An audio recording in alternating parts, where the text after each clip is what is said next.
All right, so we are still at the Constitutional Convention, and the framers just figured out how to combine the Virginia plan and the New Jersey plan to make the Great Compromise. And that's my favorite thing about those plans right there, is that we were able to give powers to states that have, higher populations, and also not forget about Rhode Island and smaller states. So this week we're going to look at the framers and the balance of power.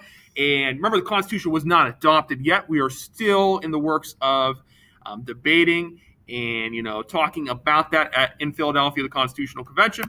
So let's look at it. So how about the balance of power? One thing, remember, the framers, they were still scared of monarchs. They believed that the British monarch, through the use of bribes and special favors, have been able to control elections overseas in Great Britain, and that's why they had too much power over Parliament. All right. So the British, they allowed members of Parliament to hold other offices. And when you have somebody holding multiple offices in a government, how could that be an issue? Think about that for this week. All right. So also, at the Constitutional Convention, amazing thing was to create a system of government with balanced powers. Remember, we did not want to have the powers in one person's hands, all right, like the king, all right, before the Revolutionary War. So we wanted to balance the powers out. Make sure everybody has a piece of the pie. And this is what happens with, our three branches of government, which we're going to talk about separately in a couple weeks. So we ended up going to create a government of separated institutions sharing powers. So this is where you get your legislative, executive, and judicial branch.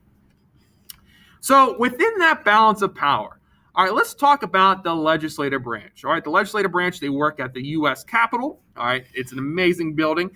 They also call it Congress. So if you hear Congress building or U.S. Capitol, that is the same building. In Congress, we have the House of Representatives and Senate. All right. So what the delegates meant to make Congress able to, discuss, deliberate, or debate over issues. And they wanted them to avoid making hasty or quick decisions, all right? Because they didn't want a king just to make a law just like that and said, you have to quarter these troops in your house. They wanted Congress to be able to debate over this. So they created two houses of Congress. And this makes it, think about that. Does that make it easier to pass a law or more difficult to pass a law? It actually makes it more difficult because you have to go through, first, you have to, let's say you are a citizen and you have a great idea for a bill. Remember, a bill is not a law yet. So you have a great idea. You call Tim Ryan, our House Representative. He talks about it. He debates it on the floor. And, let's say the House passes it. Once they pass it, where does that bill go? Does it go to the White House? No, it has to go to the U.S. Senate, where there are 100 members in the U.S. Senate, and they do the same thing over, all right? And this is a difficult process to make a law. And they wanted it to be difficult or extensive. That way, we couldn't put laws in the books that would, be detrimental to our U.S. citizens. So a little bit about the legislative branch and the enumerated powers. So the legislative branch is Congress. Congress became a body with enumerated powers. That fancy word basically means powers that are listed in the Constitution. So Congress has about 17 different types of powers they have that are actually listed in the Constitution, the enumerated powers. So this allows them to make laws that they deem that are necessary and proper.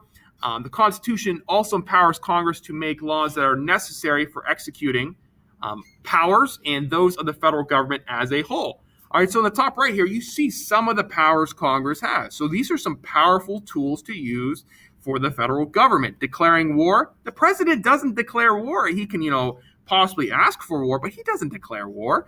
All right. They could levy and collect taxes, borrow money, print the money, punish counterfeiters, which we're going to look at extensively in this week's assignment. I'm excited for this week's assignment on how you guys get to see what Congress's powers really detail and how that affects you on a daily basis. So what I'm going to need you to do is open up the next video.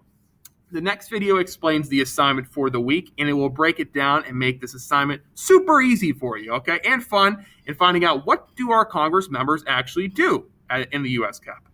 All right, so please open that video up next with your assignment, and you will be ready to go. All right.